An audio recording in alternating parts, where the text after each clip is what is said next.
Hola. Bueno, llegó el momento. Si están aquí, es porque ya tienen en sus manos el proyecto integrador. Este trabajo es, digamos, la culminación de toda su formación, el momento de poner en práctica todo lo que han aprendido. Así que, con calma, vamos a desglosar juntos, paso a paso, cómo construir un informe de consejería que sea realmente sólido y profesional. Para tener una hoja de ruta clara, he organizado esta guía en 6 puntos clave. Primero, vamos a entender bien el propósito del proyecto. Después, nos meteremos de lleno a cómo analizar el caso con una mirada integral. Luego, veremos la estructura del informe, repasaremos los errores más comunes para que no caigan en ellos, hablaremos de cómo pensar como un orientador y cerraremos con unas reflexiones. ¿Les parece? ¡Vamos a ello! Muy bien, empecemos por el principio. Están en la recta final de su formación. Y este proyecto no es un trabajo más, para nada. Es la oportunidad de demostrar que ya tienen la capacidad para actuar como verdaderos orientadores psicopedagógicos. Por eso, es fundamental que comprendamos su propósito desde ya. Y aquí está el corazón del asunto. El objetivo es comprender la situación educativa de un estudiante, pero en toda su complejidad, para luego proponer orientaciones que de verdad promuevan su bienestar. Y ojo con esto, que es súper importante. Nuestro trabajo no es emitir un diagnóstico clínico, ese no es nuestro rol. Nuestro enfoque es siempre pedagógico, es de acompañamiento. Perfecto. Ahora que tenemos claro el objetivo, pasemos a la segunda parte. ¿Cómo se analiza un caso? La clave está en adoptar lo que llamamos una mirada integral. ¿Y qué significa esto? Pues que tenemos que ser capaces de ver mucho más allá de lo que salta a la vista en el día a día del aula. Esta frase lo resume todo. Piensen en ello como un iceberg. Un mal comportamiento o unas bajas calificaciones son solo la punta que vemos sobre el agua. Nuestra verdadera tarea como orientadores es sumergirnos y descubrir qué hay debajo, cuáles son todos esos factores que están influyendo. Para poder tener esa mirada integral tenemos que explorar distintas dimensiones. Por un lado, el contexto escolar, claro, pero también, y esto es fundamental, el contexto familiar. Además, su trayectoria académica, para ver si hay patrones, y por supuesto, cómo se relaciona con sus pares y su mundo emocional.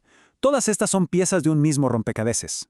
Y aquí va un consejo que vale oro. El desafío de este proyecto no es hacer una lista con los datos del caso.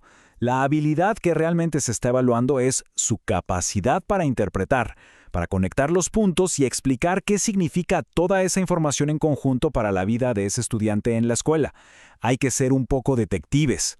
Muy bien, una vez que tenemos todo ese análisis en nuestra cabeza, ¿cómo lo pasamos al papel? ¿Cómo lo transformamos en un documento claro y profesional? Bueno, en esta tercera sección vamos a revisar la estructura del informe usando la plantilla oficial que ya conocen. El informe siempre arranca presentando el caso. Aquí se ponen los datos generales del estudiante y, lo más importante, se explica qué situación es la que motiva esta intervención, es decir, por qué estamos aquí, por qué se necesita el apoyo del área de orientación. Después de la presentación, nos metemos de lleno en el corazón del informe. En estas secciones vamos a analizar a fondo esos dos contextos clave que ya mencionamos, el escolar y el familiar. Aquí es donde empezamos a interpretar cómo esas dinámicas, tanto en el aula como en casa, pueden estar afectando al estudiante. A continuación, el análisis se centra en la dimensión socioemocional. Y presten mucha atención, porque aquí viene un paso crítico. Después de haber analizado todo por separado, hay que sintetizar. El objetivo es identificar cuáles son los factores clave, ya sean académicos, emocionales, familiares o sociales, que de verdad están interactuando y pesando en este caso. Y con todo ese análisis como base, ahora sí llega el momento de proponer orientaciones.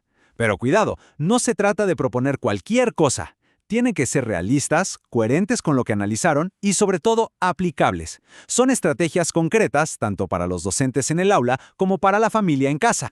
Para terminar, el informe no acaba con las recomendaciones. Cierra con una reflexión profesional. Este es su espacio para pensar sobre el rol del orientador, sobre la responsabilidad ética que tenemos y sobre la importancia de nuestro trabajo en situaciones como la que acaban de analizar. Pasemos ahora a una sección que me parece crucial. Conocer los errores más comunes es, sin duda, la mejor forma de evitarlos y de asegurar que el trabajo final sea de altísima calidad. Así que vamos a ver qué es lo que no debemos hacer. A ver, un error muy típico es quedarse en la descripción, en el qué pasó, en lugar de analizar el por qué. Otro, que ya dijimos pero vale la pena repetir, caer en la tentación de diagnosticar. Ojo también con proponer orientaciones genéricas que no tienen nada que ver con el análisis. Y por favor eviten el clásico copia y pega de teoría sin aplicarla al caso y asegúrense de que sus propuestas sean específicas y prácticas. Ya hablamos del qué hacer y del cómo estructurarlo. Ahora vamos a hablar de la mentalidad, de la forma de pensar. Esta quinta sección se trata de eso, de empezar a adoptar la perspectiva profesional de un orientador psicopedagógico. Y esto nos trae de vuelta a nuestro concepto estrella, la mirada integral. ¿Qué significa? Significa que hay que analizar todas estas dimensiones de forma conectada, evitando a toda costa esas interpretaciones simplistas de el problema es solo la familia, o el problema es solo la escuela. La realidad educativa casi nunca tiene una única causa. Entonces, el enfoque de un consejero se podría resumir así. Se trata de comprender al estudiante como un todo, considerando todos sus contextos, de analizar cómo se entrelazan los factores emocionales y educativos, y a partir de ahí, de proponer estrategias de acompañamiento que genuinamente busquen su bienestar.